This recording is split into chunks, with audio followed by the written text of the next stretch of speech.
As you can imagine, hearts are saddened in Hand and Hyde counties tonight for the outcome of the Wyatt Rowland search, but it was not for any type of lack of effort by hundreds of law enforcement, emergency management, fire, and EMT personnel, along with literally hundreds of civilian volunteers. Alan Scott from our Aberdeen newsroom has more on the search efforts that were taken in order to find Rowland.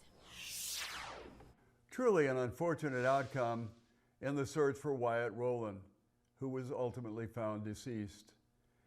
Hand County Sheriff Shane Croney, in his remarks after the result was known, took time to acknowledge the helpful participation of the many searchers. Every sheriff from the surrounding counties, Spink, Faulkton, Hyde, Buffalo, everybody was involved in this search. Miller Fire was huge in this search. Honestly, my personal opinion, it worked like a perfectly run machine.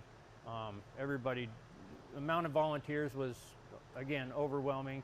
The students at the Highmore Herald School put positive karma out, showing support for those involved in the search by wearing either blue or Lilo and Stitch, Wyatt's favorite cartoon characters. School Superintendent Quentin Cermak reports what he saw this morning before the outcome was known.